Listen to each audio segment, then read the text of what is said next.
I found out my hairstylist has been secretly keeping my cut hair in a bizarre ritual-like fashion, and now I'm extra socially anxious, creeped out, and looking for a new stylist. Posted by you/feedupsobeatup. I'm a woman in my 30s, and my stylist is in their 40s. I got my hair cut today at a stylist I've been seeing for about 9 months now. I think this was my 6th appointment with them. I usually go in for a trim or style maintenance. Today, however, I went from having long hair, down to my lower back, to an A-line bob. Since I started seeing this stylist, I've typically just gotten trims or maintenance cuts.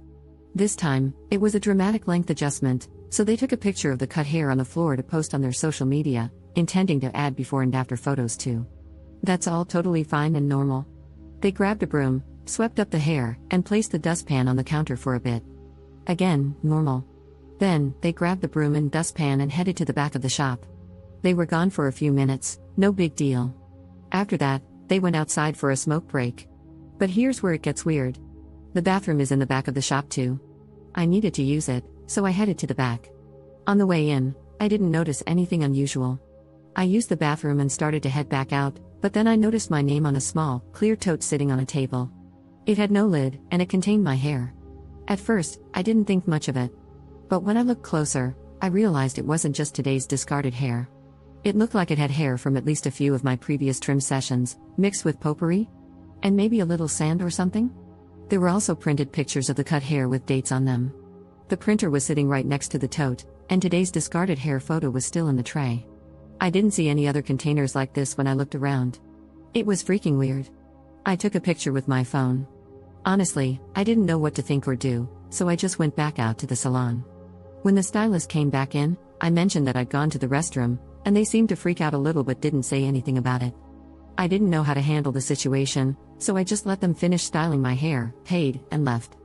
As a socially anxious introvert, this was my nightmare. I got home, and the more I looked at the picture I'd taken, the more unsettled I felt. An hour ago, I texted the stylist, sent the picture, and asked them to remove the weird box. I also asked for an explanation. Here's what I said. Hey, I saw this and didn't know what to make of it. Can you help me understand what this is and why you have it? I'm not comfortable with you keeping this and request that you please discard the contents. Also, even though I loved my cut, I believe it's best if I find a different stylist.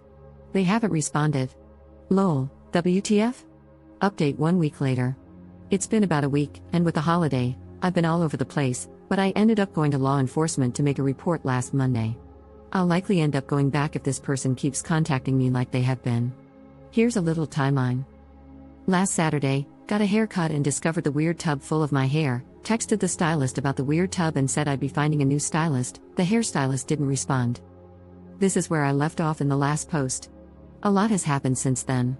Sunday, I woke up to a bunch of texts from the stylist. It woke me up because, even though I have Do Not Disturb on my phone, I have a setting that overrides it if there are repeated contact attempts, more than 3, in case of emergencies. Here's what I got, copied and pasted. 3:49 a.m. I don't recommend going to a different stylist because of this. It's not a big deal. Small towns and people talk, and you may not find anyone that will take you after this, so I'd reconsider. I don't like threats. 3:51 a.m. So I have your biological material and? It's my property now. I can do what I want with it. I kept it because I can, and it means a lot to me. 3:54 a.m. Why you send the pic? I know what it looks like, it's mine. 4 a.m. You need to respond to me because I think it's a misunderstanding about what this is. It's no big deal, and you saying you are switching stylists has me triggered. I do good work, you said so. 4:04 a.m. I also charge a $350 client separation fee, so yeah, you can't just say you're switching stylists with no consequences, and I know you said you already tried a few people before me. There are not many beauty people in the area. 4:11 a.m. Asking for an explanation for a stylist having hair in a salon is crazy. Where else would you find hair at? I didn't do nothing wrong, but I will get rid of it if you are gonna cry about it, but only if you say you won't be switching to anyone else for your hair care. You mean a lot as a client and always tip well, and I do good work, so it doesn't make sense, and you know that, so maybe don't threaten someone who does your hair or hurt their heart by making accusatory statements. I didn't respond to any of those that morning because it was so insane to me. I needed to process things fully before deciding how to deal with it, so I just didn't respond. Sunday afternoon, I started getting phone calls. This person called me 14 times that afternoon. About every other call, they left a voicemail. Most of the voicemails just said, "Call me back," or "Text me back," but 2 of them were unhinged. I'll paraphrase, but the gist of the first one was, "Sounds like they're crying, call me back, I'm getting scared you won't come back to me for your hair for real. I just like how your hair feels. That's why I kept it, call me." The second unhinged message was left late Sunday night at 11:38 p.m. It said, "I got rid of it except for one lock. I found out I like watching your hair burn more than I like keeping it." I didn't respond to any of those messages, calls, or texts. The whole thing freaked me out. By that time, I decided I was taking Monday off work to go to the police. Even if they couldn't do anything, I wanted a filed report of the weirdness. I woke up Monday to an email from the stylist with an invoice of $375 for a client breach of contract fee as the chargeable line item, again, copy and pasting here.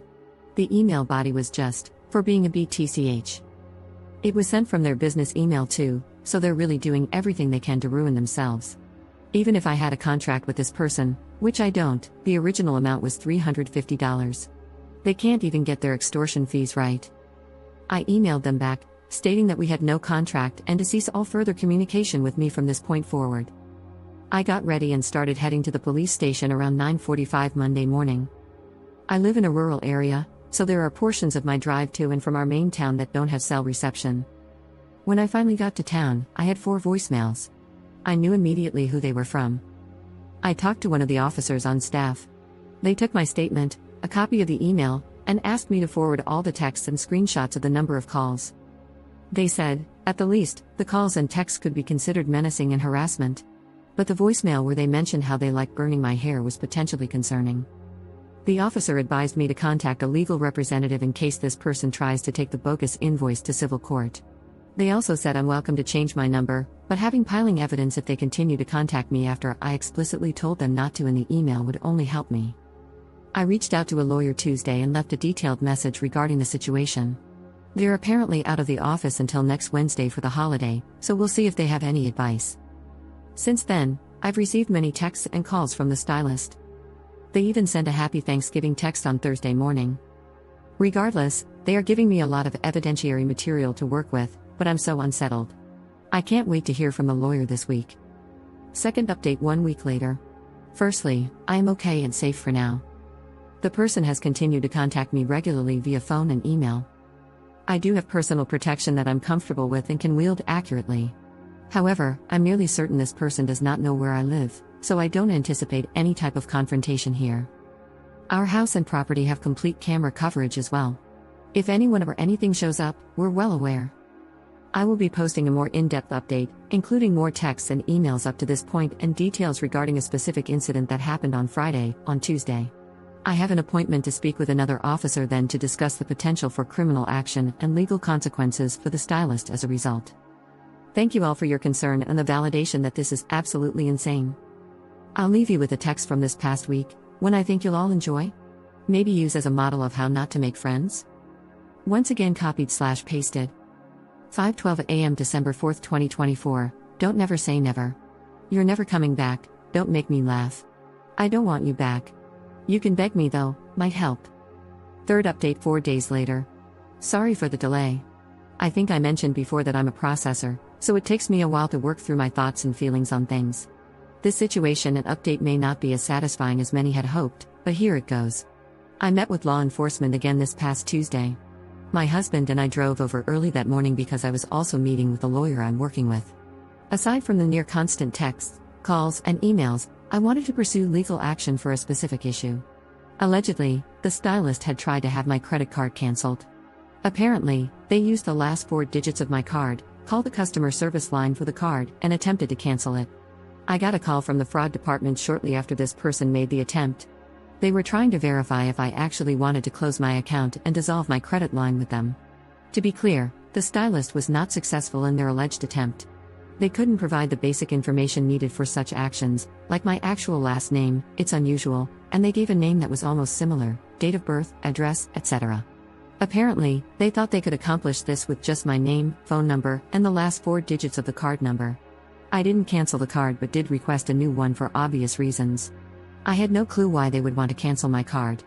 To inconvenience me? Yep, that's exactly why, allegedly. When I spoke with the credit card company, They agreed to send over the recording of the person who called, as well as the phone number the call originated from, as long as the request came from law enforcement with a warrant. They gave me a phone number and reference number for the police to reach out to directly. The officer began working on that immediately, so that is in progress. I went to my phone company over the weekend. I had my phone number transferred to an old phone so I could still receive calls and text there, but got a new phone number for my actual phone. The old phone and phone number have been turned over to the officer assigned to my case. They did go and speak with this person yesterday. Apparently, they are horrified that I went to the police and had no idea any of their actions could be chargeable offenses.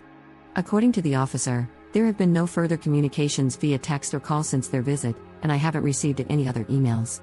A temporary protection and no contact order has been issued against them until the first court date. I have also reached out to the State Board of Licensing with all this information and my complaints. All I can say is that they are investigating. Outside of that, I'm limited on what other information I can share since a legal process against this person has officially begun. We're just waiting to see how this all plays out now. It's been a long few weeks. I'm hoping for the best here.